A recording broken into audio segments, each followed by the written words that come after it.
Hey yo. I want to say something. I want to repeat something I said, just in case it wasn't being clear. I wrote this. And so I'll read it if I can. I know I can't read, right? But, oops. Anyway, Jesus was betrayed by a kiss. By a kiss.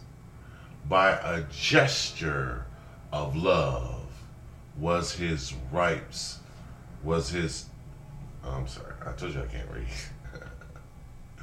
Anyway, let me try again. Jesus was betrayed by a kiss. By a gesture of love, he was stripped of his rights. A physical act of love divided, not united. Under the guise of love, he was sent to his death. Carnality, camouflaged as love, was used to condemn the spiritual author of love. Don't confuse sex with love, lest you be betrayed by love, stripped of your rights to vote in the name of love. Now let me break it down. Break it. Break it. You know, let me say this. In Washington, D.C., the reason why that vote for homosexuality was, and you know, homosexuality is people who have anal and oral sex, which are acts of love. You know, they're acts, they're carnality, okay, and they're camouflaged as love. Everybody that hugs you and kiss you doesn't mean like they love you. It's not love. Sex is not love. Love is not sex. I think Prince said that. But, you know, carnality is not love. Acts of love, you can sleep with whoever you want, and it doesn't mean that it's love. That's not love. And so, in D.C., they actually, one of the judges, I forgot how it is, but one in particular, said that they actually took away your right to vote. They said, no, you can't vote on this. No, you can't vote on it. And everywhere else in the country where this is cropped up and the people had to vote on it, it was voted down. So this was not the opinion of the people.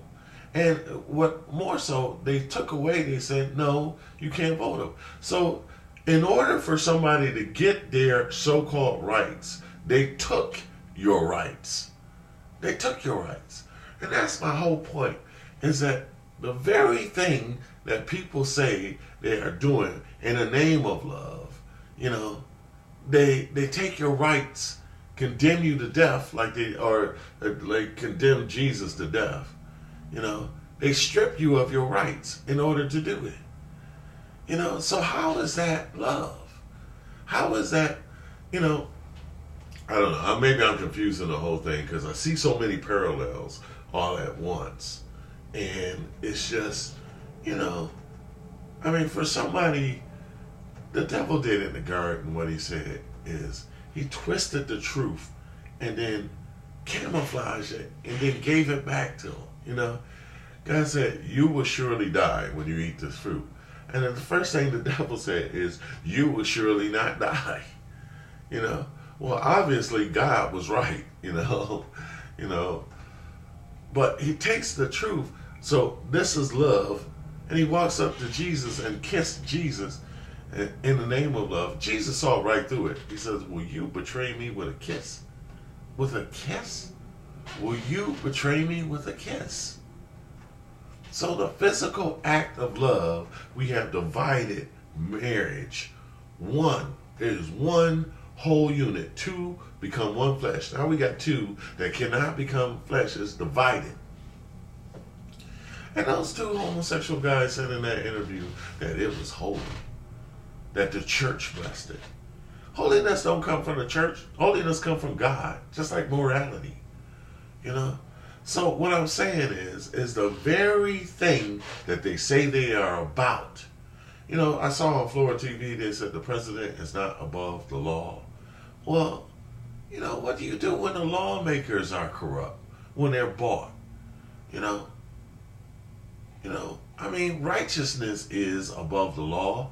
You know, morality is above the law. Holiness is above the law. You know, truth is above the law. You know, when we stop dealing with truth at all. So literally in Washington, D.C., they just said, no, you can't vote on it. And everywhere else is voted on. So this is the nation capital. So they made themselves above the people. You know, for a few people who are engaging in acts of sex, not love. And it divides love, which is the spiritual principle of marriage. It's the spiritual principle of marriage. Not that we all work and it don't fit. Like the last person that probably should get married is me. Even though I completely believe in the spiritual principle of it. You know. So my whole point is carnality camouflaged as love. You know. And then we use it to betray real love, which is what God put in place and what he defined as holiness, which is marriage. So there, for somebody to take your rights in order to get their rights, I don't understand that. That don't make sense to me. So